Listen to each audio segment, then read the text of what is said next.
And he's off.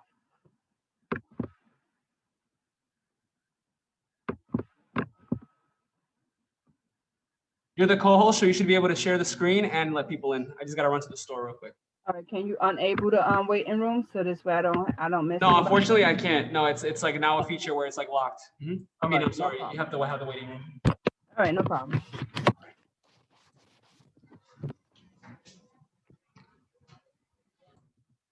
Okay, everyone, we're gonna do CMAs today. Can I see any faces? Nobody wants your faces today? Such a lovely day out. It's nice and snowy.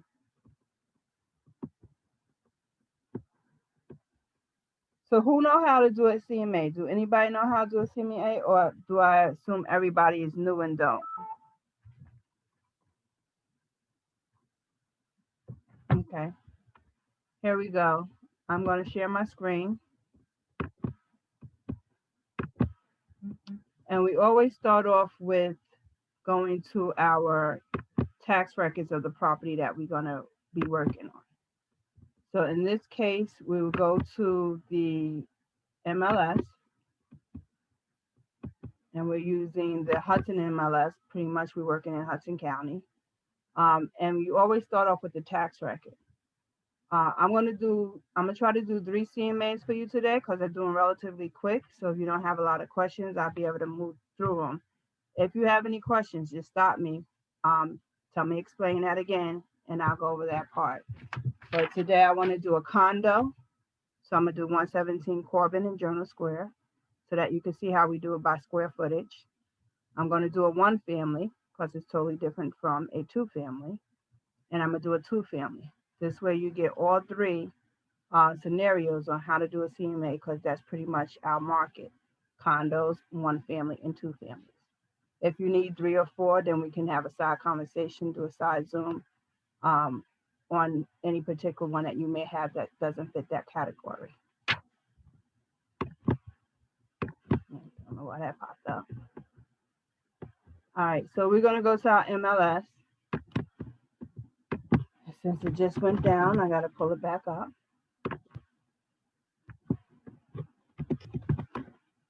Everybody know how to get on a Hudson MLS? Hudson.fnismls.com. We're going to go to the tax record, New Jersey tax record. And I'm going to pull in the tax record for 117 Corbin Avenue. That's in Hudson County. It's in Jersey City. And then C would be for Corbin. You scroll and look for Corbin, which is the street name. Once you find a street name and click on it, then you look at the number you want. 117 is the number. In this case, I want my unit is on the 3rd floor. It's unit 307. So I will click 307. Now, this tax record has a lot of information that I'm going to need to help me with my CMA. It has the approximate taxes for the tax year 2020.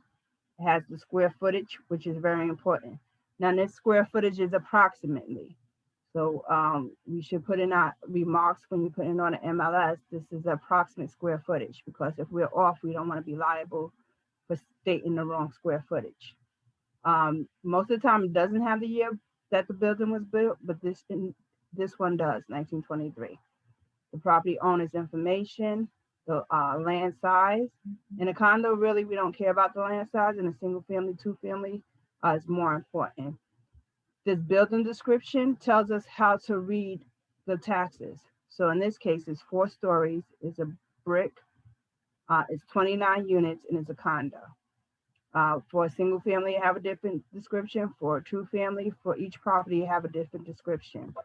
What I will do is post in the chat an actual document that I use when I'm doing my CMAs and looking at the tax record is the building description codes.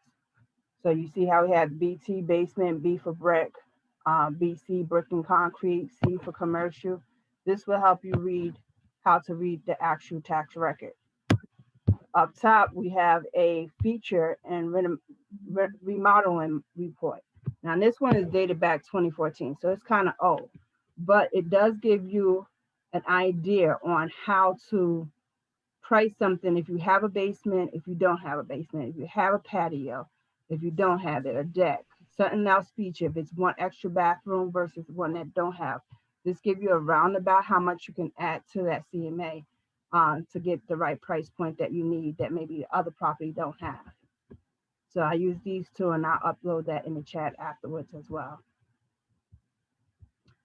So let's go back to the actual MLS, and we're going to look on units that, again, according to the tax record, 550 square footage. So I usually go 50 square foot below and 50 square feet above, so that I can see how much I should pull in, because there's a lot of inventory on the market. So you don't want to pull in too much, and you want to pull in just the right amount within that square footage.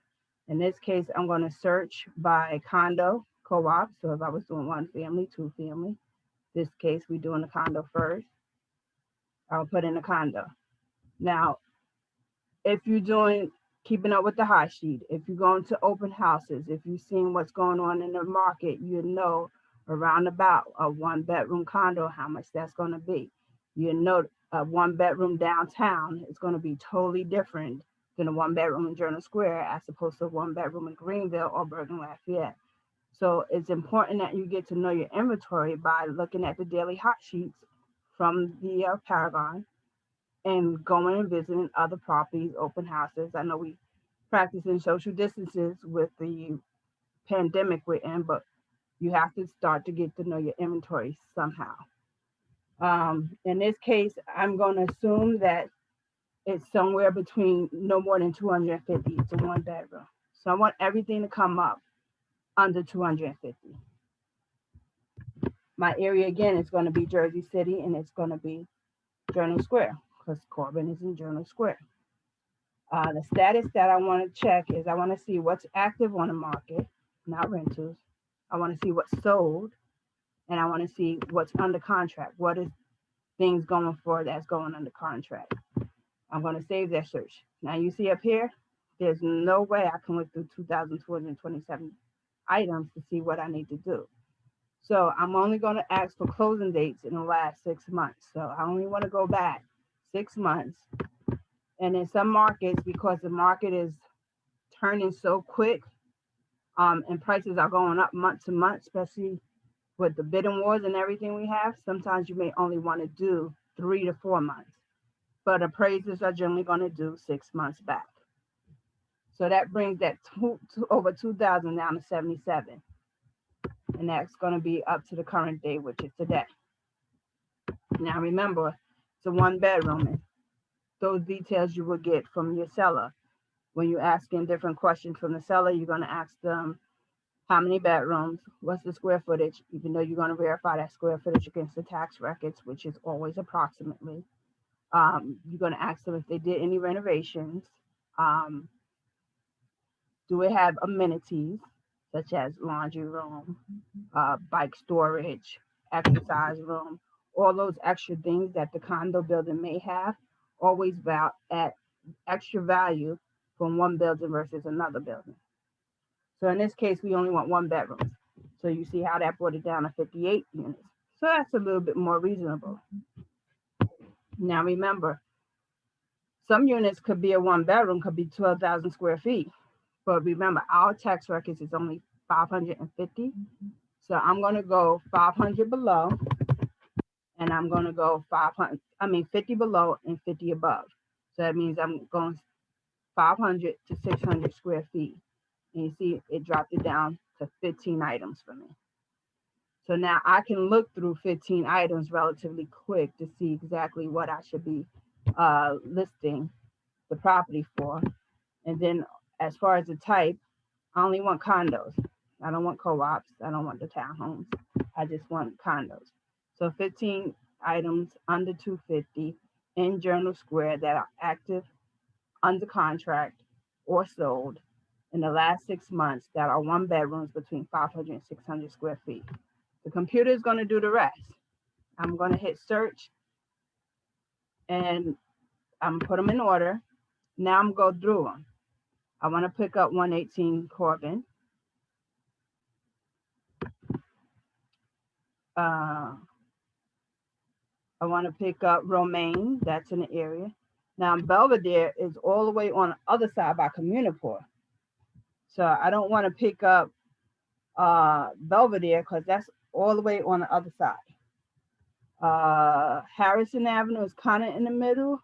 If I could avoid being on that side, I want to try to stay closer to the Mallory section of Journal Square.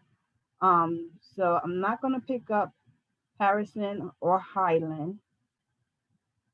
Well, Highland is getting closer to Corbin. I'll pick up Highland. Beacon is a doorman building, and y'all can get to know the inventory by going to some of the condos and doing the tours, like I said.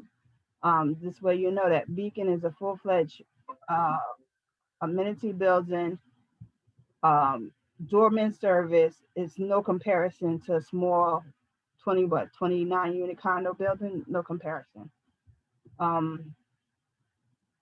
Highland, I said we'll pick up Highland. Fairmont is really closer to the Harrison Avenue area. St. Paul's, again, that's a doorman building. I wouldn't pick that up for Corbin. It has more amenities. So I wouldn't pick that up. 57 Corbin, absolutely, I would pick that up. Van Wagner, yes, those are in the area. Bergen Avenue is on the other side, would not pick that up. 117 Corbin, yes, I would pick that up. So I just narrowed down everything from approximately 15 units. When I hit my button to show the ones that's checked, it dropped it down to what?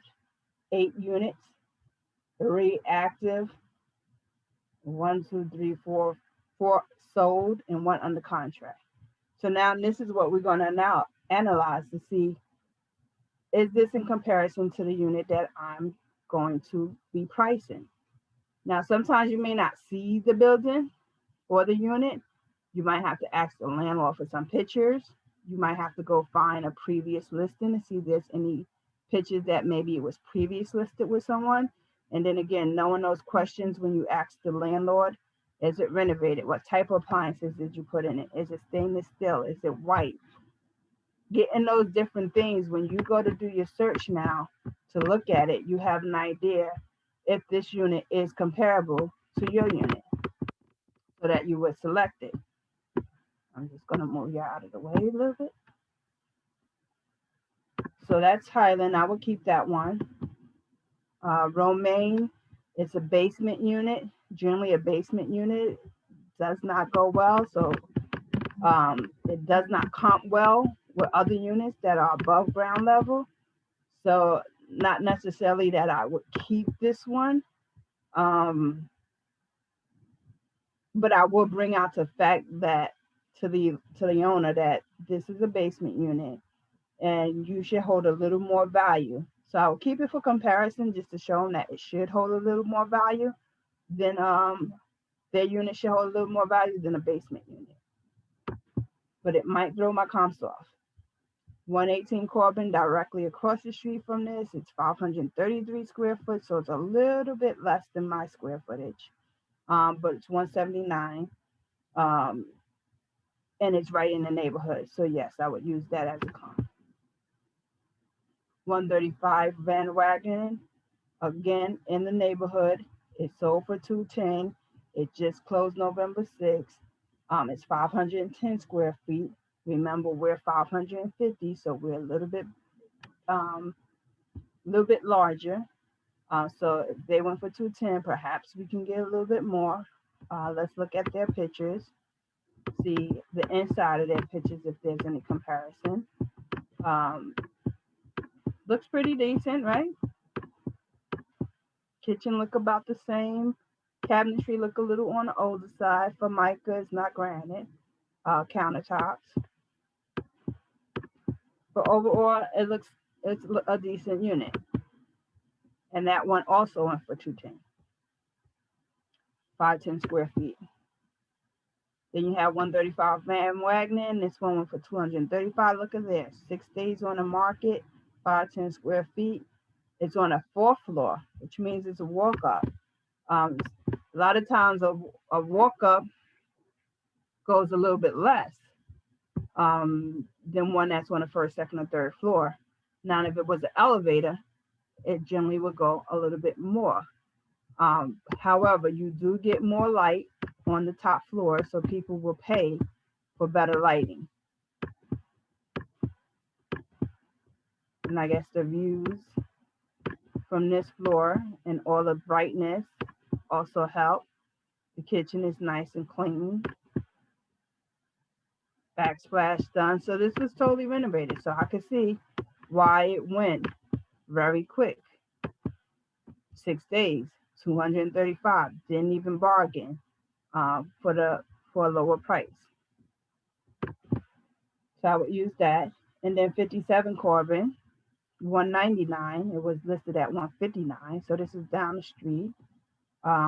Square footage still a little bit less. 4th floor. Everybody liking these 4 floors.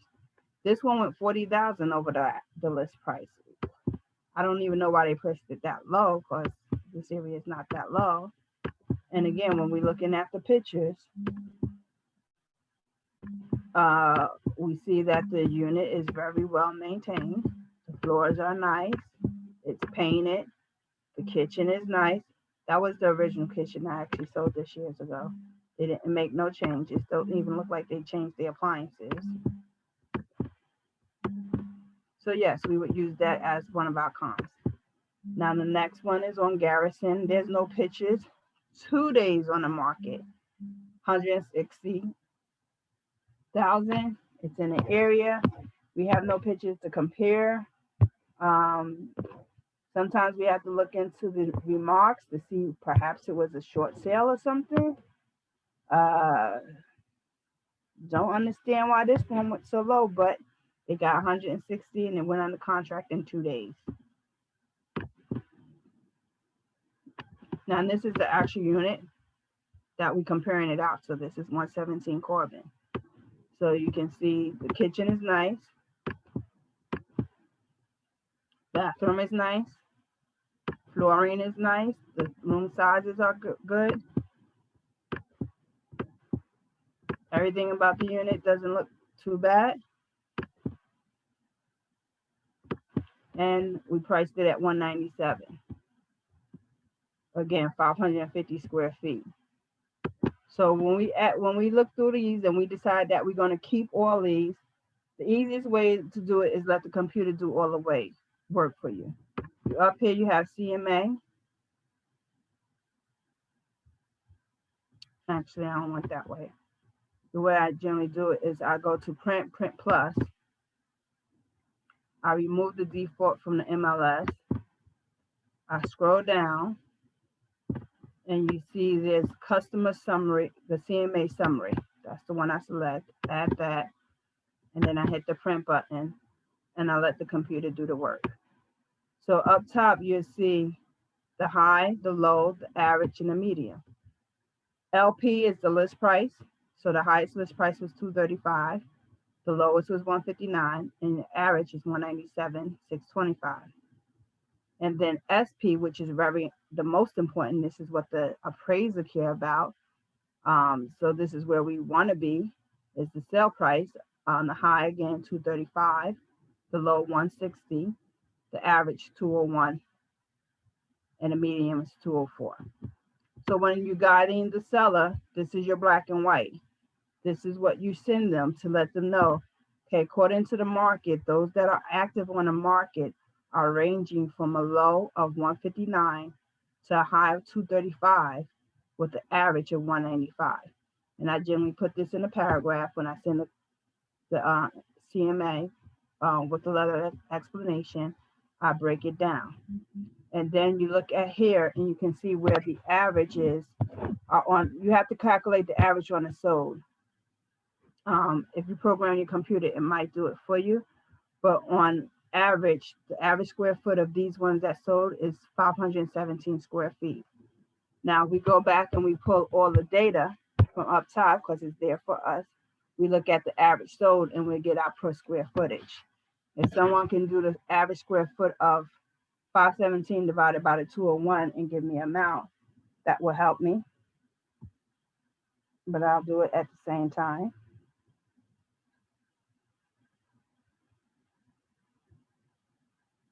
$201.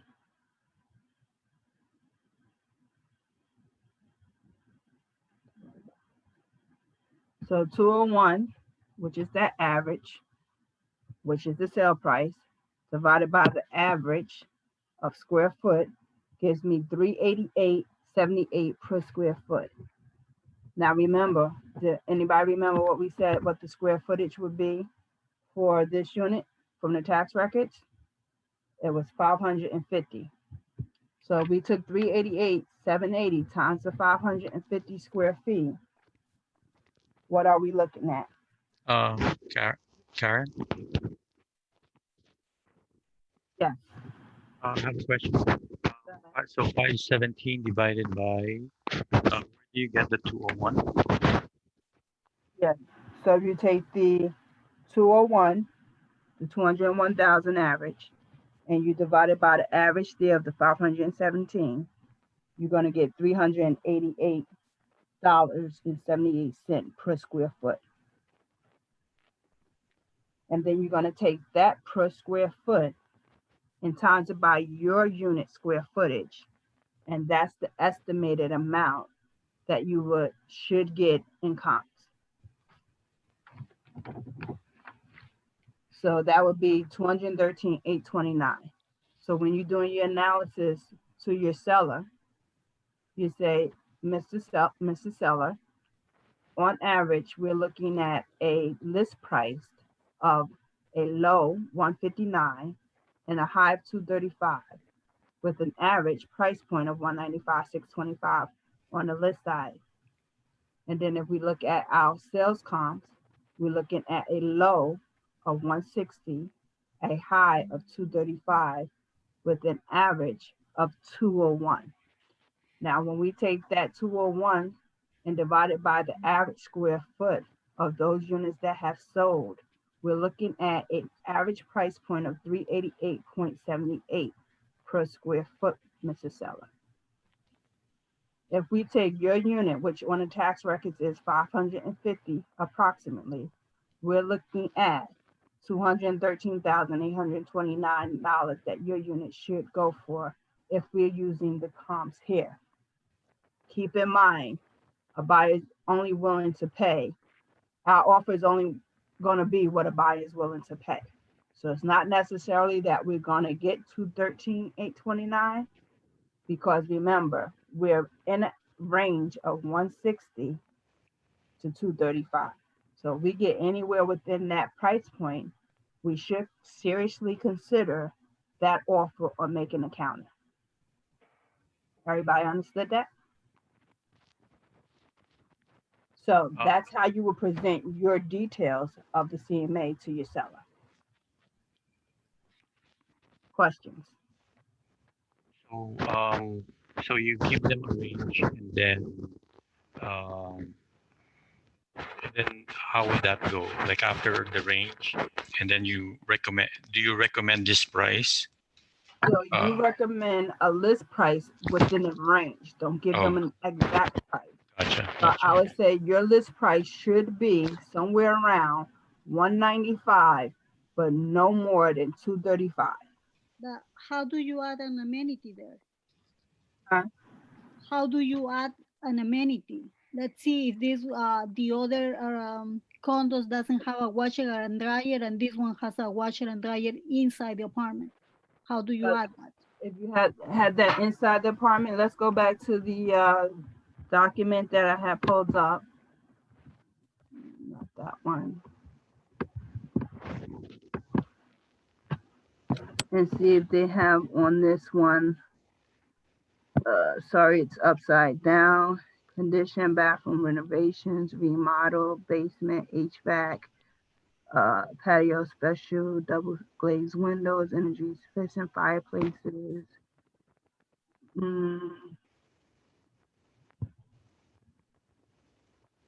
Kitchen updates, Kitchen remodel. This one doesn't have an estimate on values such as the washer and dryer. So you're just gonna have to go back to the comps. Where we at? And then you compare the ones that sold and see if any of these had wash and dry inside as opposed to the other ones. You're gonna have to read each and every detail. Appliances included, dishwasher, microwave, refrigerator, oven, gas. Nope, that didn't have it. Next one, dishwasher, microwave, refrigerator, oven, washer. Nope, that didn't have it. That have a wash and dryer room. Wash and dryer room. Wash and dryer room. So everything seems to have a wash and dryer room that actually sold. It didn't have anything outside. So if it did, you can do like a guesstimate. Maybe from a different building that may have a wash and dryer versus your unit that don't have it. But again, it's not going to bring that value over 235, whether it's inside or outside, because Okay. you know it's just what it is. It's not going to bring it above that price point.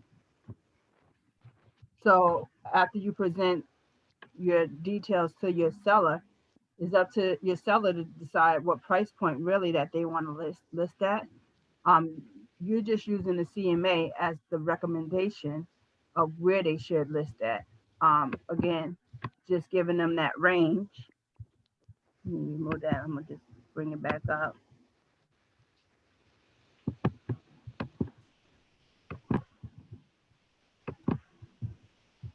Just giving them that range of 195 list price to 235. Letting them know that their competition is listed. Um, the highest one on their competition right now is 229. We don't want to go beyond that 229, Mrs. Seller, because they already tested the market. They tested the market 170 days, 170 days for you, Mr. Seller. So why would you want to list at 229 when they already tested the market and haven't been under contract? You want to go where somewhere it's going to get under contract quicker. So for instance, 117, this is the comp we're using, but this one went under contract relatively 10 days. That means they were priced right at the 197. Let me just go back to that one so you can actually see that one. So at the 197, it went under contract in 11 days. So you don't want to be at that 229 mark because they already tested the market for you over 107 days. So you definitely don't want to list that. Now let's look at your next competition. 76 Romaine. That's a basement unit. That's priced at 187. Again, like I said in the beginning, I feel that your property would be more superior because you're not in the basement. Basements tend to be a little bit more moldy, dark. They don't have a better resale value. So I wouldn't suggest that you put it at the 187 because I feel your unit would be worth more than that unit. And then 179, that one was a little bit less in square footage than your unit, not much, but the HOA in comparison to your HOA is a little bit higher. So therefore, I think even if we went a little higher, people would be more enticed to go with your unit because the HOA is a little bit less than the unit. And then, you know, you're just there to guide them with the numbers and show them, you know, if they price it right, that they can be under contract quicker than putting it at a higher price and have to reduce it. And now they're chasing the market every time they're trying to reduce it. So if we price it right from the beginning, two things can happen. Just like the one that was priced at 235, it went in 6 days. Just like the one that was priced at 160, it went in 2 days. It was priced right for what it had to offer. So we want to make sure that we're priced right. We don't want to go beyond the 229. But again, I do feel your unit is worth more than the 187. So maybe we go somewhere in between that price point. And then ultimately, it's their decision. You're just there to help guide them where they need to be. considering that they are going to also have to worry about your commission, how much they have to pay off, what they owe to the bank, if there's any additional loans against the property, and what they're trying to walk away with. So all that's a factor in them selecting that price. They need to tell you how much they owe. They need to tell you if they have a second mortgage. You have to ask these questions because it'll come down to a title search and then you're like, oh, you don't even have enough money. They need to tell you if there's an assessment on the building because all those numbers are going to come out on the seller side of cost, and they may not have enough money to cover the whole cost of what they're selling for, including paying off the mortgage, the realtor fee, the attorney, recording of the deed, any assessments that might be due, and still walk away with a little penny. So you have to know all these figures up front when you asking and taking the CMA and pricing their house, you know, so that they are aware of what is going on at the end, what they're looking at. Any questions on a condo? I'm gonna move on to the single family. All right. So pretty much the same thing. With the single family, we're going to start off again with the tax records. New Jersey tax record, property search. In this case, I'm going to do 25 Crescent, another C. So I'm going to look in the C's.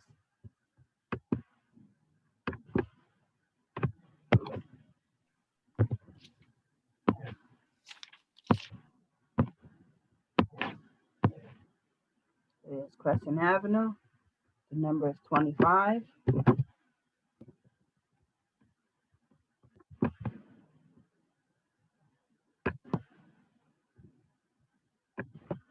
Okay.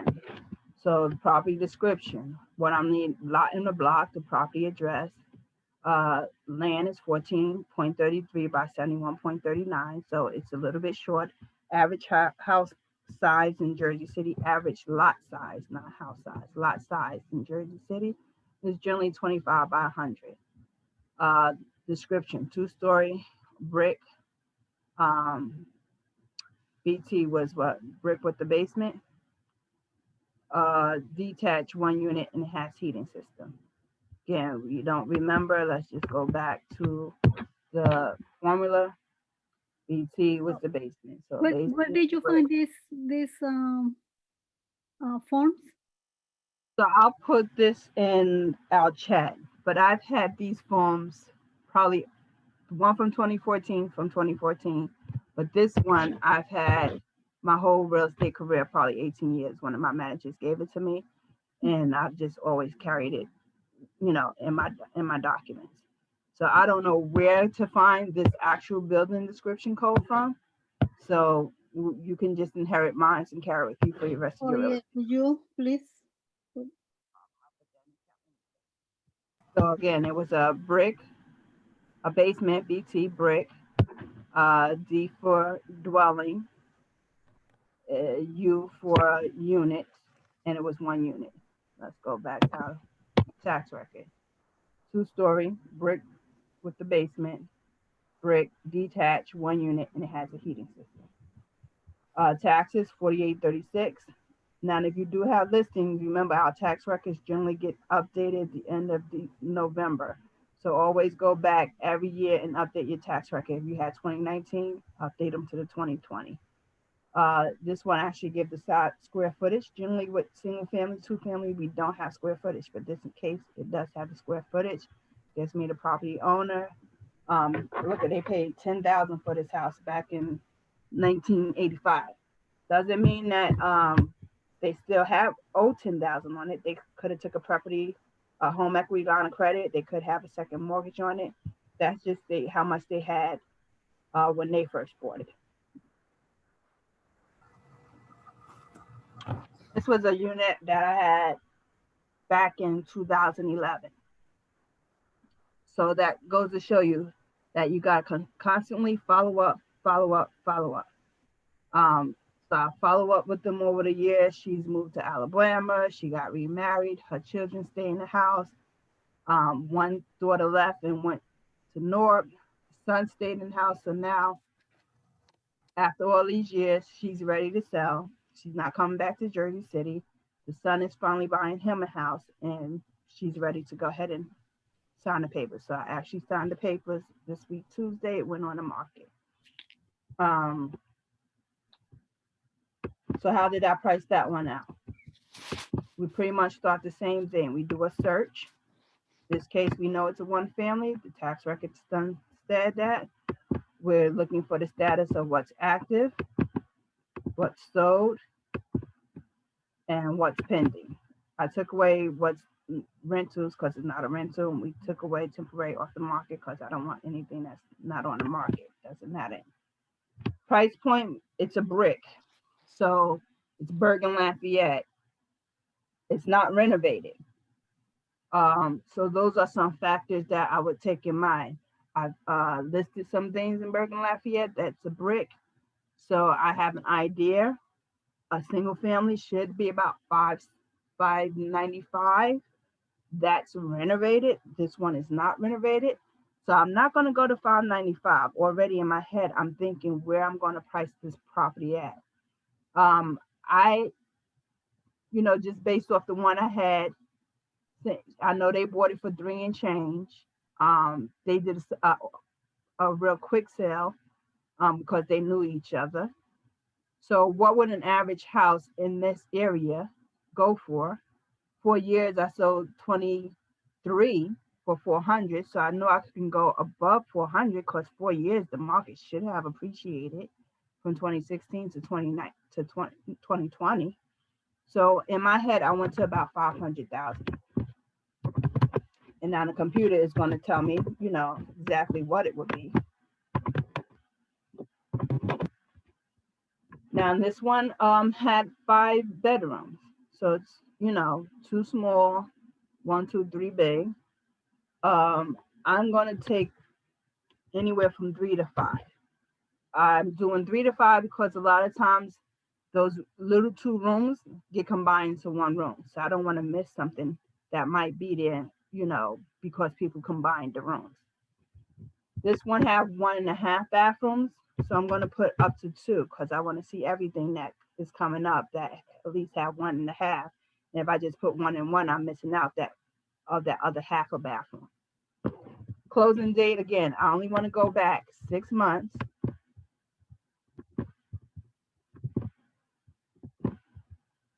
And you see how it is quickly bringing it down from 2000, whatever it was, to what it is now.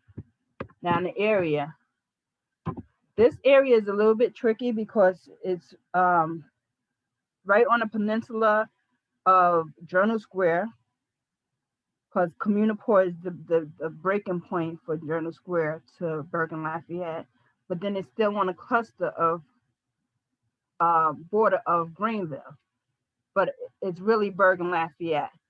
So I'm going to put it in Bergen Lafayette, but I'm also going to put in Greenville, and I'm also going to put in Journal Square, because you walk 1 block over, and you're in a Journal Square on the same block. So appraiser would use somewhere within a mile radius. And if you don't have the miles, then I would do like 10 blocks east, 10 blocks north, 10 blocks south, 10 blocks west. This way, 10 blocks from around that property will give me approximately, and it might be a little bit more, but approximately give me the inventory that's in that area to pull comps. So you see that dropped me down to 50 items. 50 items is still a lot to look through. So remember what I said, 2016, I sold next door for 400. So I know I'm going over 400. So now I'm going to narrow it down a little bit more.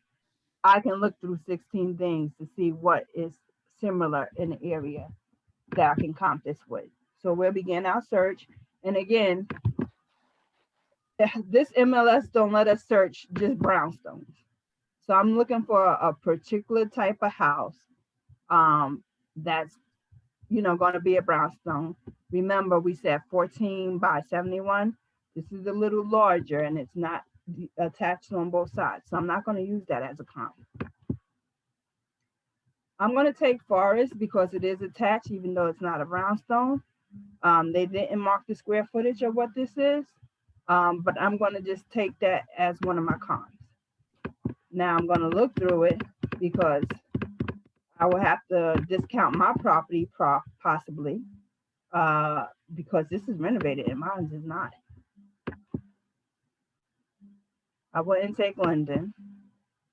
Crescent, that is the one. You can see I have not put a picture in yet. Pictures were done yesterday. Pearsall, no. Nunda, that's far over in Journal Square, so no, I wouldn't take that. Belmont, if it was that brick to the right, I would take it, but it's the house, so I'm not going to take that, even though it's 5, 1.5, it's like almost perfect. But generally when you comp in brick to brick, you try to stick with the brick to brick. Claremont, this is another renovated one. So I don't really want to take this one. Claremont's a little bit further over, so I don't want to take that one. Union Street, yes, I will take Union Street.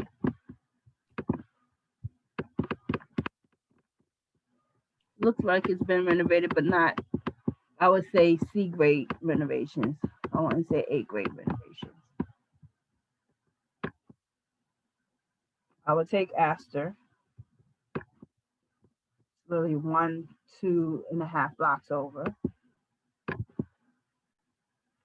Fairmont, nope, too far over. Monticello, yes, I would take one Monticello. However, keep in mind, this one is renovated. So I'm going to have to factor in your unit is not renovated. So we're going to have to back off, price points. 32 Woodlawn, farther up, wouldn't do that. Old Bergen Road, too far up. Gautier. Arlington is close. It's very close to where I'm at. Only attached on one side. It's not a brick, but it is an attached house. It's 3 bedrooms, 1.5 bath. So I would pull that in as a comp. And pretty much I'm going to narrow it down. And again, you'll see what's active and what's sold. And pretty much there's not too much under contract right now. Print Plus. And I want to see what the numbers are. So I'm going to do a CMA summary. Let the computer do the work. And we're looking at a high of 470, a low of 431 with an average of 454. Now I did this comp back in November, which had a little bit higher comps, but it was still only 485 from the comps I brought. They were stuck on a 500 because I said you can get close to the 500 number. So although I presented the comps at the 485, they wanted to start at the 495 because they had 500 stuck in their mind. Yesterday, when I finally got in the unit and saw how the upkeep from when it was 10 years ago to now that they did not upkeep, I immediately told her, you're going to pay for this in a price point. The offers that we're going to get are going to come in lower. It is what it is. There's a lot of damage. And she shook her head and understood. So even though we priced at 495, I already put her, and the comps came out at somewhere around the 485 mark on the higher end. I already put in her head that she's not getting no 495. And with the damage that's in the unit, no fault of hers because she's not living there, it's going to result in lower price points. But it is what it is. This is a one family, the low again, and you do the same explanation. The low is 431 as far as sold. The high is 470. The average is 454. We're looking at somewhere around 454. Keep in mind that many of these units that we did see that I'm showing you have been renovated. So you're going to have to back out anywhere from 50 to 75,000 easily from our price point. So in reality, after looking at this house yesterday, even though I listed it at 495, my reality is that we're looking somewhere at a cash offer somewhere between 4 and 425. And as we get the offers, that's what I'll be telling her. This is basically this is a result of the condition that it was kept in. We don't have any other choices but to accept one of these offers. Any questions with the single family and how I did that one? Goes relatively quicker once you understand what you're looking for, how to narrow it down. When you've asked the owner those questions as far as if there's any renovations, bedroom count, bathroom count, parking versus no parking, new roof versus anything. This way, as you get an idea when you're doing your comps, what you're looking for, it comes a little bit easy.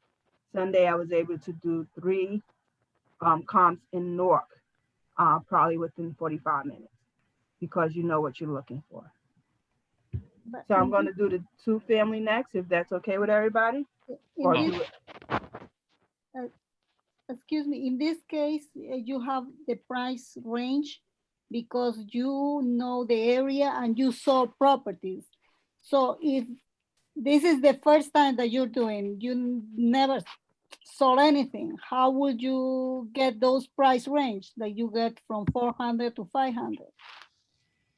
How would I get those range? You're going to have to go on, put your details in, and then don't put any range in. Okay. And let the computer do the work and select it. And when you see too much stuff in, then you're going to have to either look through all 50 of those items, because remember 50 items came in and then I narrowed it down a little bit more, or get to know your area by knowing what's coming up on the hot sheets every day and going out and visiting properties with open houses, and start showing buyers, properties so you can get familiar with the different areas. So that you can get a better idea on how to even start the CMA. Because if you're just starting from the ground up, you don't really know. So you're going to have to do your own research and start knowing the different areas. Journal Square, for instance, is chopped up in so many different parts. You have from Communipaw all the way to 139. That's Journal Square. From about Summit Avenue all the way over to 440. That's all Journal Square. But then you have sections within Journal Square. You have the Allen section, which is over closer to North Avenue by Magnolia, Pavonia, over in that little corner over there, from the path. Then you have the Mallory section, which is off of Mallory Avenue, over by Romaine and Corbin, and over in that area is the Mallory section. Then you have the Bergen Hill section, which is closer to the Astor Place, the Summit, Ivy Place. So you have to know your little different pockets. Then you have McGinley Square. So by knowing the different pockets of the different areas, it helps you narrow down where you need to be so that you're not pulling something from one side of Journal Square to the other side of Journal Square that have 2 different neighborhoods. Same with downtown. You have your Paulus Hook section, have your Newport section, you have your Van Voort section. Where do you find those sections in a town? Like I have buyers that are buying in Clifton, right? But when I went and look and do my research, I am confused because, like you said, there are sections, there are parts of the town that are up, down, zip codes, different zip codes. So where can I get that information? How do I know the sections, Get your map, an old-fashioned map, and you start to learn the different areas. You talk to other realtors. Nobody can tell you exactly how an area is, but you can do research on Google, drive down into MLS, look at the history of the area. It may give the name of the area. It requires research. So is the difference between an area and is there a difference between an area and a section? Like you said, Journal Square has one section, another section. You look at the Allen section of Journal Square, which is closer to the downtown part, is way more expensive than the Mallory section of Journal Square. But then Bergen Lafayette is could be equal to the Mallory section, but it won't touch the Allen section. So yeah, all depending on where you at in Journal Square, even if it's the same house, it could be a difference of 50 to 150, $200,000 just because of the location. It's a proximity to the PATH train station. It's a proximity to transportation to downtown. It all depends. So you got to get out there, look, research, and learn. Okay, but I don't find in the map, it wouldn't tell me this is this section. Well, it's interesting because they say with the tax records, it will tell you. So 25 Crescent, it says it's Greenville. Now, if you ride into Jersey City, they have it Bergen Lafayette. So our MLS go different than what the city of Jersey City go through. Yes. That's why I brought in Greenville, I brought in Bergen Lafayette, and I brought in Journal Square, because at one point in cluster, especially at the junction, they all meet at the same area. So you just have to start driving around, seeing the different areas, learning different things, visiting different, different things every week to see what's going on in the different neighborhoods that you want to, concentrate on. No, I understand that, but my question is, how do I know what streets is one section belongs to this section, and how Then I just put that on the tax record. Look at the tax record. It Yeah. says it's Greenville. So if you go to another tax record, it'll show the same thing. Let's see if I had another tax record open. See this there? It says Journal Square. Yeah, But that I know because it's going to help you. yeah, but like you said, in the Journal Square, I will have the Allen section. How do I know what is the Allen section of the Journal Square and what is the other You're section? going to have to learn that. And a lot of times the homeowners will teach you that. When I did my first listing in West Bergen, I went with confidence. I was like, yeah, this is the Greenville section of Jersey City, blah, blah, blah. That lady chewed me up and said, know your areas first, because we are not in no Greenville. This is West Bergen, with the head shaking all. So your homeowners will educate you too as to what section that they belong in. Okay, all right. Thank you. Let's go to the 2-family real quick. Karen, one question more. So the price that you recommend were 400 to 425, the price range for that one? I recommended, I would have to go back and see the exact, but I know it was in over 485. I believe it was somewhere around 470 to 485. But again, they had 500 in their mind because I felt we can get closer to the 5. So they couldn't let that 500 go, even though I showed them the comps at 485. So when it comes, I'm still going to take the listing because I can reduce it. Gotcha. But when it comes to offers, I'm going to remind them constantly of my comps. And I put my comps in the on my command as additional documents so that I can always refer back to them. The tax record goes in there and the comp go in my command in my documents. This way I'm going to always refer back to those documents and let them know, this is what I told you. Here's the black and white. This is what you chose. So here's what we're getting offered based on a condition. This is what I recommend you go ahead on and take because we're not going to get any better. Gotcha. So if, let's say, they get an offer for 400 to 425, you can tell the seller to consider it. Is that correct? Gotcha. Absolutely. Especially when you see there's damage, water damage, there's plaster damage, there's steer damage, there's the whole house needs total renovation. We're looking at a special buyer for this. Either 2 or 3K or someone with some cash that's going to come in and do the renovation. Gotcha. And when you average buyer. Do you put also as is? I do not put as is. Okay. First of all, I don't want to scare them. But what I did let them know is if there's an oil tank, and Jersey City is known for having underground oil tanks, that will be their responsibility. If there is termites, that falls on the seller. However, we can always say as is, But if there's issues, that's gonna fall on you, more so if it's termite and oil. This way you already putting negative in their head.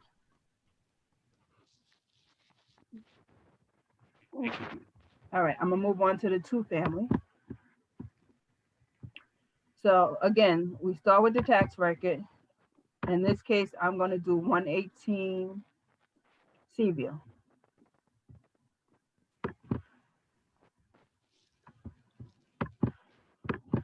So I'm going to S for Seaview. And I want 118.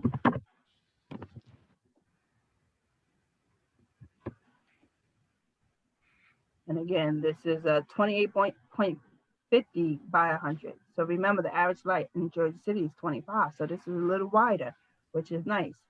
Building description, two-story FD. Now, I can't remember what FD is, so let's go look at the chart and see what FD is. Frame dwelling. So it's frame. So like B was for brick, F is for frame. 2-story frame dwelling, 2 units, heat, brick. No, B is not, what is B? Basement and garage for 3. See, G is for 3. So it has garage parking for 3 cars. Taxes, $23.70. It was built in 1926. Taxes are $39.39. So that's the start of my basis for doing my CMA for this one. Then we go to the same thing. We're going to go search 2 to 4 family now. Now I sold this one. She brought this one for $362,500 back in 2017. So I know I'm not going to sell to her by going under $362,500. So I'm going to look for everything over $362,500. That's my basis of starting to look. Now I know I've done other CMAs in the area, and I know they've gone upwards of $550 that had garage parking. So that's my basis, $550, and I'm going to go $375. This case, I only want a 2-family. This is 2, 3, or 4. This one, I know for sure it's just Greenville. And again, if we went back to that tax record, you see where it says Greenville. We want what's active, what's sold, and what's under contract. Bedrooms. This have 2 and 2, and it has a little room, but I only really put 4, but I'm going to bring in 4 to 5 rooms. Total bathrooms, it actually has 3 because the basement is finished. So I'm going to put 3 to 3.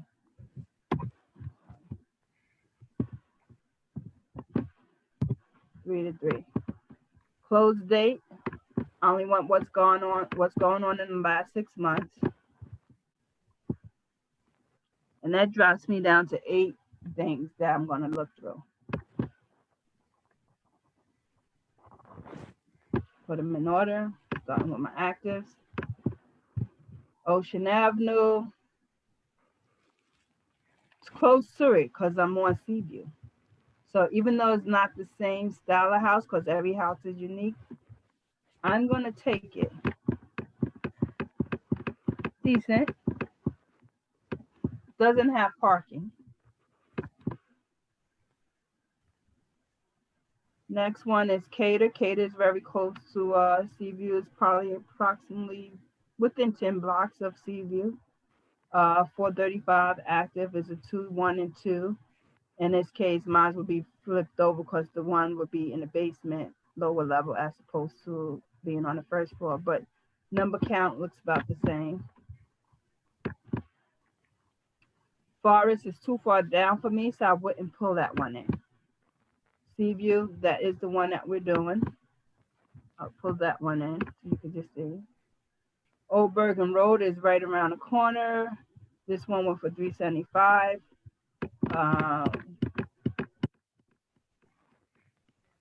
Nothing spectacular. It will affect my comps and I don't want to go that low, so I'm not going to pull that one in. 725 Garfield, I will pull that one in. Neptune, I definitely will pull that one in. Seaview and Neptune is like literally around the corner, and we both between Old Bergen Road and JFK. 167 Randolph, I think that's too far down. So I'm going to narrow this down. 3 active, 2 sold. A good thing would be 3 active, 3 sold, 3 under contract. To me, that would be a good comp. And sometimes you might have to take something that don't have parking versus something that do. And you can justify your price being a little bit more because you have parking. Downtown, a parking spot can go anywhere from 40 to 60,000. Greenville, I would say anywhere from 20 to 30. Journal Square, I would say anywhere from 30 to 40. But Karen, parking is a value. Karen, can you Yeah. repeat that? The value of parking? Can you So repeat? parking, I would say for downtown, the value would be anywhere from 40 to 60. For Journal Square, I would say anywhere from 30 to 40. For Greenville, 20 to 40. For the Heights, somewhere around 30 to 40, same as Journal Square. So looking at this one, Cater. Decent, nothing spectacular. That was 435. We already looked at Ocean, 420. Seaview, this is the actual unit. 1 floor is vacant, 1 floor is lived in. Parking. 152 Neptune, which is right around the corner. That one is cute. Everything's nice. Wash and dryer. 725 Garfield. Just average.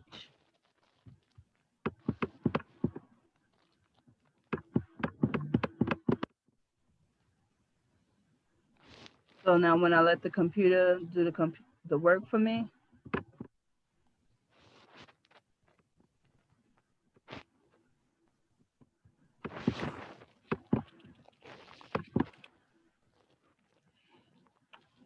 we're looking at a high on the list price of 495. That's because I put that comp in there too.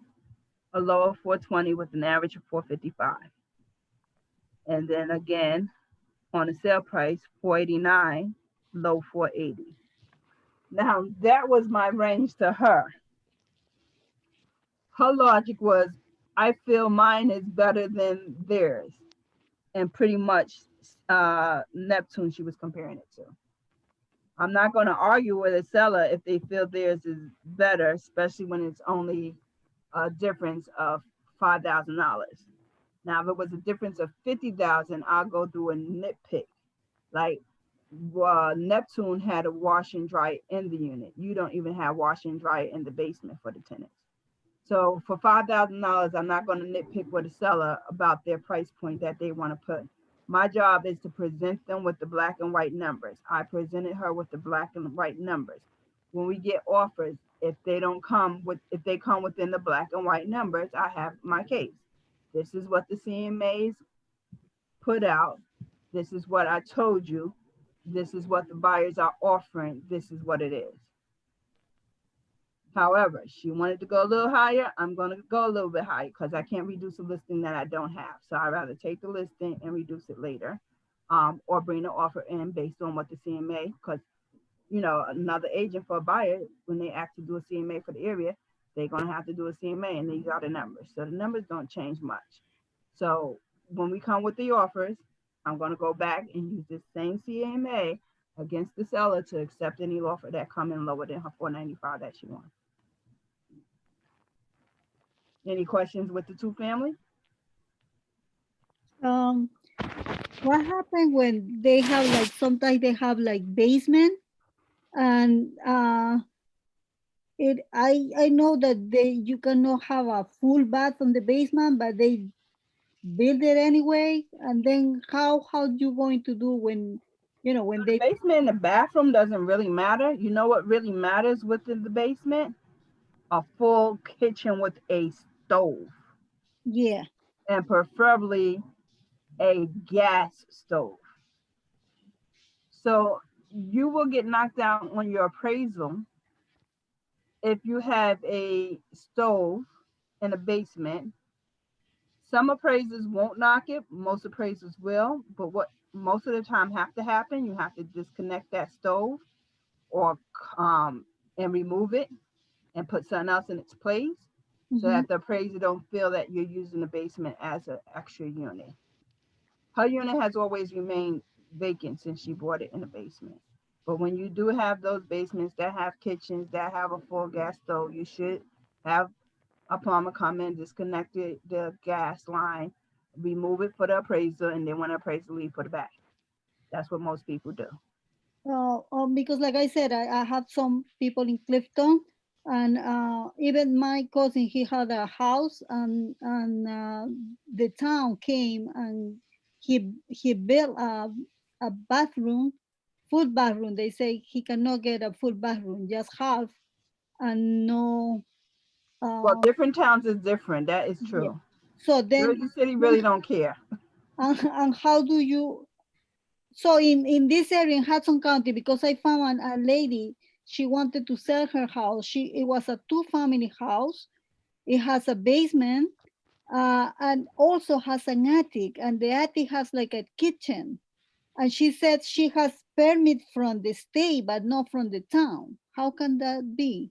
And she rented the attic, and but I don't know how to present it. Like if I had to present it, the listing, Go what based on what is on the New Jersey tax record. So if she has a legal two family with a finished attic, you go by that legal two family with the finished attic. It's not a three family.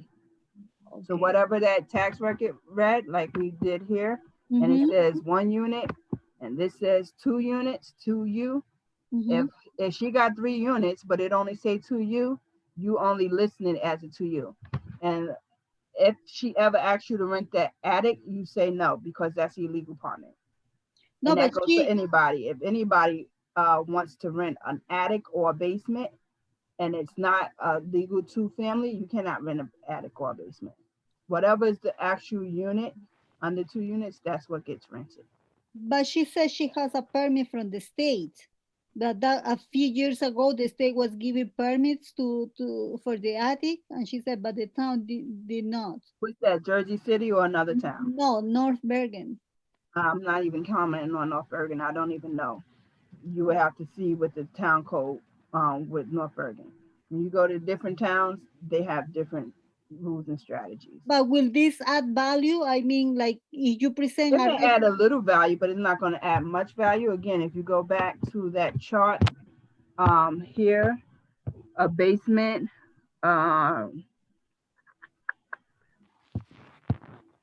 basement. If it's a full basement, 400,000, it may add a value of 12. Now, remember, these are 2014. If it's a Mhm. partial basement, it might be an extra value of 6. If it's a walkout, 8. If it's a finished supplement, 7,500. So it all depends on, the size of the house. It goes up. It all depends on the location, but this is a chart that you can kind of use Mhm. to add value. Keep in mind that's 2014. Okay. And also, how do you account for a land that, let's see, is 8,000 square foot and the building is 1,200, but you have same house, same thing, but instead of 8,000, you have 5,000. How do you account for that 3,000 square foot? Extra square foot when, and you're just looking at the value, like this is a 28 by 50 times 100. So you look at houses that are a little bit bigger or lot sizes that are a little bit bigger. So if I put in more inventory, I can go back and redo my search and just pull in more inventory. Say I just put in 2, I will get more than 8 things. I got 19 things. And then I might go through more of that and look at for lot sizes that are a little bit larger than your average 25 by 100. So that means I have to go through each one and look and see, and everybody don't put the lot sizes on, but you can tell that's not a big lot. That wasn't a big lot. And you might have to look at the tax record because we got a lot of lazy agents I'm seeing that don't put the lot size. So see, this is only 20 by 102, so not a big lot. You might just have to compare those lots that are bigger. Okay. Like this one is 27, so you know you compare that one for 529. Mm-hmm. Again, it didn't have no parking, but it's still a larger lot. That one for a little bit more money.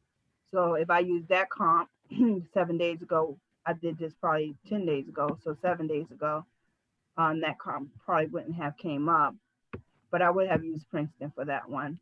And it's a bigger lot. So you just look and see who have a bigger lot. Now this one might not be wide, but it's deep. So I would use this one because if I did the same calculations, I'll probably come out with the same square footage at the end. So that's how you would do it. You would justify it by pulling in comps that have large lot size versus pulling in comps that have the smaller lot size. So, Karen, should we do, let's say it's not exactly the same. Do you do a price per square foot like you did on the condos or no? No, I never do price per square foot with single family or 2-family homes. I only do that with condos. Okay, gotcha. And So, is there any ahead. difference between the styles of the house? Let's see, one is ranch, one is colonial, one is there, Yeah, how can well, remember when I did the one family, I only wanted to pull in those houses that were brick. uh-huh. So yes, you can look at all capes or all colonials or all ranches. That's generally not the Jersey City average house. The Jersey City average house is the colonials or the bricks. But if you're in the suburbs, you can do the two-door versus the cape because it's a different style house. Or you could do the cape versus the colonial, yes, or contemporary versus any of the other ones. So yes, if you're looking at a particular house type in a particular area, I would only select those that are similar. Keep in mind that, and letting the owners know that every house is unique in itself, but these are what are similar to your property. All right. So if that's all for the CMA, I want to show you a few things on the listing side. We have a little bit of time to go over our listing paperwork. Some documents that is going to help you is the sale listing. This is actually a description of each document and why you need that document. This is under our intranet. I'll put that also in the chat today. And then we also have that one. I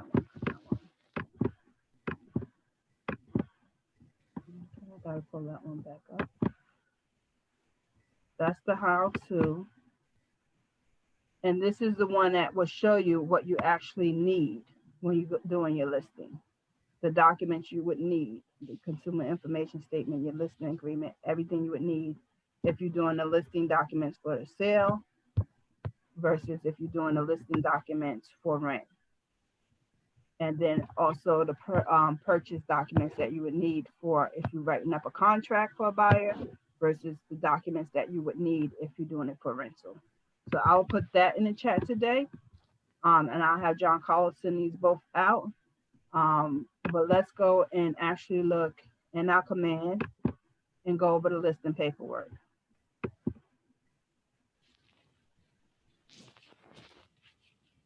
Two weeks from now, I'll go over the MLS, how to set up your listings, how to put them in a system, how to maneuver the MLS to look for properties for your buyer, different things that you can do with the MLS. I'll do that in 2 weeks from now, along with the buyer information.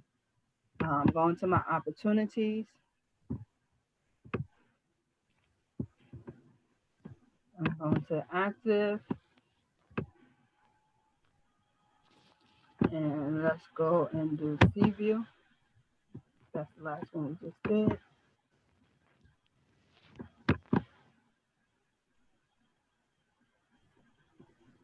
Yesterday, DocuSign was acting up, so let's hopefully we can get in. Yes, we can get in. So this is your DocuSign room, and .loop, you have your loop. I like using DocuSign, so we're gonna use this one. So you see where I put in my tax record, and she has checked it. She has viewed it, so she see it. She has also seen her CMA. So when we go and had that discussion, she already saw this. Not only did I send her in advance, when I sent all her documents to sign, I clicked it again so that she have it as part of her whole package when she signed her documents. We will start with the exclusive right to sell agreement. This gives you the right to sell the property on an MLS and to advertise it. In here, you're going to put the name of the property, city, state, lot, and block. Remember when we had the tax records? That's where we got the lot and block from. The list date, and generally we do 6 months listings. It's a little bit over 6 months, but generally we do 6 months listings. Our brokerage, the sale price, closing. Now the commission is 5% plus I charge her $295 processing fee. She's a repeated client, otherwise it would have been a 6% and a $495 processing fee. Processing fee is because I have to do a lot of paperwork. I actually pay someone to do my paperwork. I have to do, different things with the MLS and maintain it, so I charge a processing fee. $495 is generally going to be my standard processing fee. I just started for the 2020 year.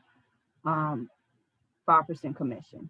Out of that 5% commission, I'm giving the other agent 2.5% of that commission, which you see down here. But I also charge them $300 for the MLS. The 90 days, this contract lasts to June 30th, correct, of next year. That means this means 90 days after June 30th, once this expired, if I brought any buyer to this property during that period, and 90 days after it expires, the seller still has to pay, if I introduce a contract, will still have to pay my commission. So some people put 180 days, some people put 30. After a rental, I put 30. After a sale, I put 90.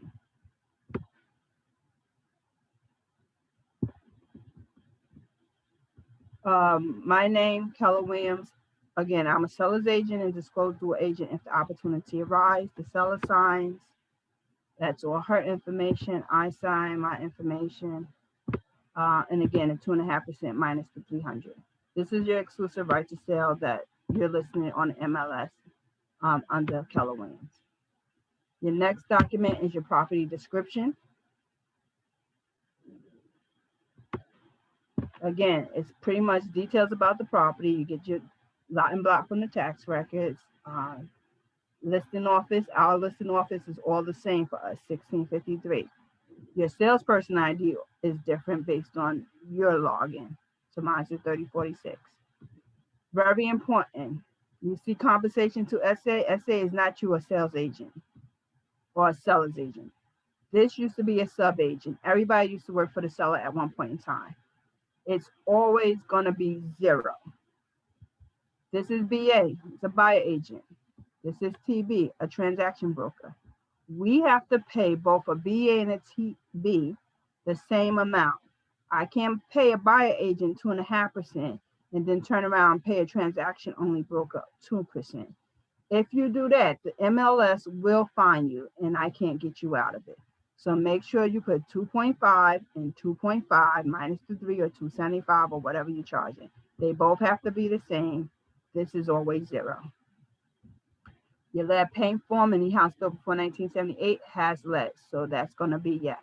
Make sure another fine I can't get you out of is a $50 fine if you don't upload the lead paint statement on the MLS. And let me just show you where it's at.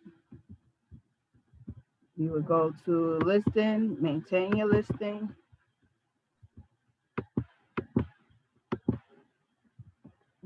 View. You would add your documents. I put the lead there. I put the COVID disclosure. I put the seller disclosure. If I don't have the COVID, MLS don't care. If I don't have the seller disclosure, MLS don't care. If I don't have the lead, they care. They will charge you $50 if you don't have this lead statement. So please, please, please make sure when you put in your first listing on and every listing from there that you put the lead statement, providing that that house was built before 1978 and there's a document. Let's go back to our command. Type of property, 2 family, if they want a for sale sign or if they don't. You got to convince them that the for sale sign is very important, because even when we're asleep, if somebody coming down the block, your house is being advertised. So that's giving you 24/7 advertising when all people are not on the internet. So we need to put a for sale sign. So hopefully your sellers don't give you a hard time with putting a for sale sign. Again, this basement was finished. There's no rent being collected. This is the first floor. There's rent being collected. The second floor is vacant, so there's 0. Now this 675 is other. That's because she's got paying. She's renting a 3, and I got 3 there, which is the 3 garages. She's renting them out for $675 a month. So that's the income right there. The taxes, remember, I got that off the tax record. The lot size, I got off the tax record. Remarks to corporate and broker. Anything concerning income goes in here. Do not put any income stuff in your regular advertising remarks. It always goes to the broker. 24-hour notice to preview the first floor. Second floor and basement vacant can be shown anytime. Call showing time to request appointment and showing time. Email offers to me. That's my email. Questions, you can call me. I don't want you calling the office and bothering John Carlos. I'm putting my information there. Put your information there. He shouldn't have to call. Somebody shouldn't have to call the office to get me. They should be able to connect me directly. We're realtors. Put your information out there. Please complete the COVID, hold harmless, and email it to me. Garage rented out for the additional $675 income. You showing, this is your instructions. You don't call me and say, can I see it? What did the instruction says? It says call 1-800, 24-hour notice. Follow it. Then you would put in all your checks that would apply to your building, whether it's Colonial, Cape Cod, or whatever it is. If it's aluminum, brick, whatever type, if it has the parking, if it's garage, you see I have 3+, garage, basement, full finish. I didn't put walkout. It do have a side door, but it's not really, to me, a walkout. It's not like I could walk out of the garage onto the street. So it's not a walkout in my opinion. It's radiator heat, gas, and it's AC they will have to put in the window. Your advertising remarks is very important, because remember, we have to make sure we don't discriminate when we advertise into the public. This is a 2-family home located close to public transportation, to Journal Square Path, via bus lines, and local stores. Top floor unit renovated 2020, bottom floor renovated 2017, 4 basements, separate utilities, and 3-car garage parking. And that's pretty much your property description. Make sure they receive the lead booklet. Now, the Attorney General memorandum, I'm having John Carlos update this one. This is very important that they just updated this 2015. This one is from, September 2020. So this one is an old one, but the new one should be going in the system soon. It tells you that they need to initial this, that you as well as the landlord need to initial this. So moving forward, please make sure that your landlord, seller, and yourself initial this document. So I had her initial, and just create the initials on the back page, so that they're aware of our law against discrimination.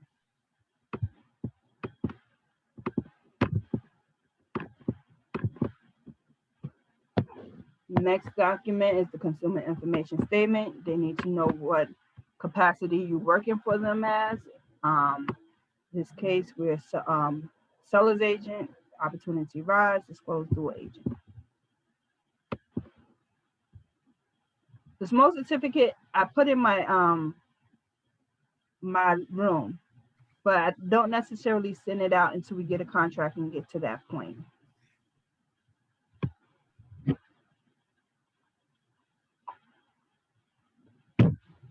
Sorry. Coronavirus, again, this just started March of this year, so we have to make sure that we fill out the coronavirus disclosure. One is two different disclosures. This one is you're making them aware that a buyer can cancel or can delay their closing up to 30 days.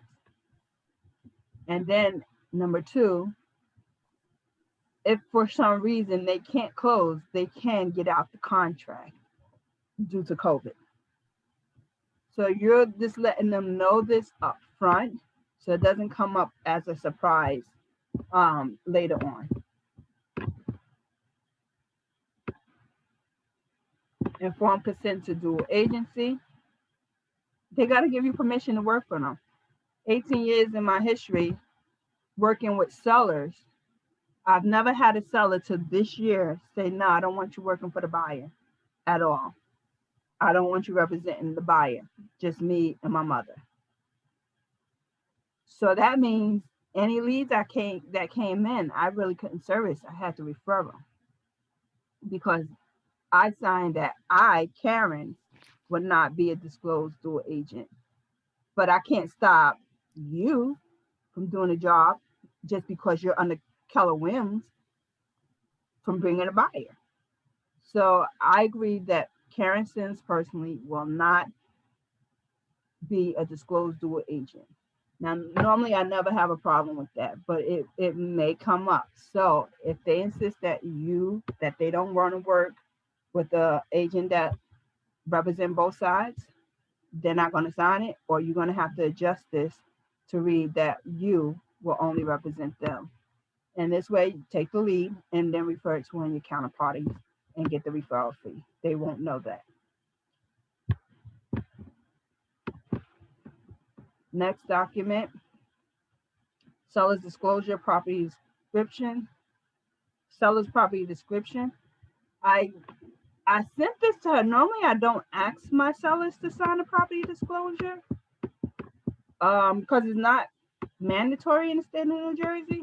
But I know she just did some renovations. So I want to make sure that I hold myself and KW liable for nothing. So I asked her to do the seller's disclosure. And then again, I put that in the MLS. So with the seller's disclosure, y'all cannot help the seller with any information. This is their knowledge. They're the seller. If for any reason they ask you for any help, just kindly say, unfortunately, I cannot help you with this document. If you don't know, just state NA, because I don't live there. I don't own it. It's not I'm not the seller. I cannot help you. And they will ask. Lead paint disclosure, again, anything built before 1978 has lead somewhere, whether it's the pipes coming in, where it's the old window ceilings. This is just a document stating whether they have knowledge or whether they don't have knowledge, whether they have reports or whether they don't have reports. They're initiating it, they're signing it, you're going to sign it as the listing agent, you're going to upload it to the MLS. When the buyer agent work, the buyer is going to sign it, initial it, and their buyer agent is going to sign it, and it's get part of your permanent record. If you don't upload this in the MLS, this 2-page document, it's a $50 fine. So avoid fines, y'all. Wire fraud. Again, probably I would say, let's see when this document was. 2018. We started getting a lot of wire interruptions with wires where people would intercept as if it was Karen Sims sending my client Rachel an email telling her to wire funds to this account. This document is letting your seller know that Karen Sims will never ever tell you or call you or email you or text you to do anything with wires, because we do not do wire transfers at all. We do not give instructions. If you should ever get a notice like that and it looks funny, call your attorney, because your attorney or your title company are the only two that should give you wire instructions. It will never come from me. So if you get an instant email as someone pretending to be me, disregard it, call your attorney right away.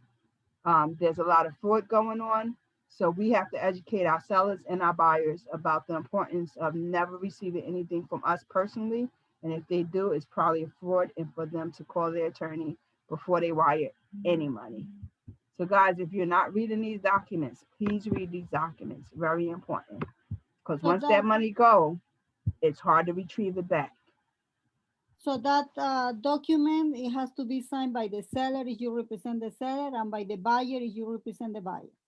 Correct. It has to be. And actually, it gets signed on, the buyer would sign, you have the buyer sign on and the seller sign on the same document. Oh, you So have when you're to doing do- your contract, Yes. but it is part of your contract. Oh. So what happened because I presented an offer? I made my buyer sign the wire, but the seller never signed it. They Did didn't you ask send me. it to the seller to sign with the contract? No, but the seller is from another, I didn't have the listing. I was. So they could still sign the one that the buyer signed. You just send it with the list of paperwork with the contract to get signed. Okay. They just double sign it. Okay. So that pretty much, guys, is our paperwork. There is one more in here that I did not go over, and that would be this one. Seller and buyer hold harmless COVID-19. Pretty much stating that the seller doesn't have COVID. If they came into contact, they would disclose that to us. Pretty much like a tracing feature to make sure that we can retrace anybody that may have, if someone should come in COVID, we can trace everybody back. So buyer and seller sign this. Again, that's why you see I upload it in the MLS. So the agent don't have to call me. The least I have to do for the buyer agent, I'm good. So if I put the documents in the MLS, go by what's in the MLS. This way you're not trying to track me down. I'm not trying to stop from what I'm doing to send you a COVID disclosure. If we all do it right, put it in the MLS and let the agents do their job on there. And if you do an open house, do you have to let them sign, everybody that goes in? So yes, when you're doing an open house, you need to have this document. Also, if the real estate coming around, you should have your lead, and you should, if you have a seller's disclosure, remember it's not required in the state of New Jersey. But if there's a seller's disclosure, you should have your seller's disclosure, your lead, and your COVID at your open house, along with your CIS. Those are 4 documents you should be bringing to your open houses. The COVID stays with you because you need to put it into your loop, into your document, into your room, so that if anybody you do come through between the open house list and that COVID disclosure, you can track back down and let them know. So that actually concludes our paperwork today. Everybody should be taking their classes with Katie Jo so you can learn how to work your command, learn where you need to put your information in. You start off with your details for your seller, for your buyer, for your listing agent, for the buyer agent, details about the property on this side. And once you do it here and you pull in your documents, it's going to automatically populate without you having to type everything over and over. So 118, see if you have New Jersey, will automatically auto-populate to every document that I'm going to pull for this file without me having to type over and over and over. Any questions?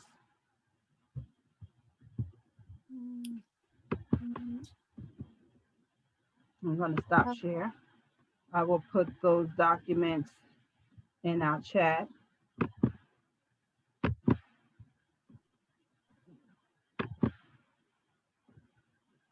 If I can figure out how to do that.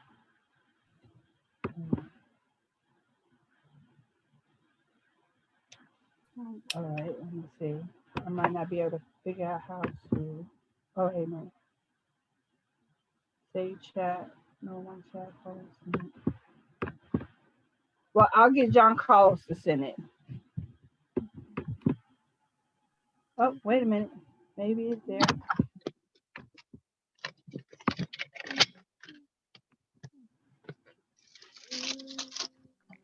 Document.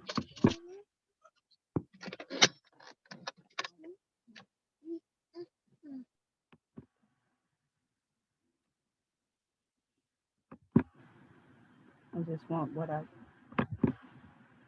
downloaded, what I did today. All right, there you go. 1, 2.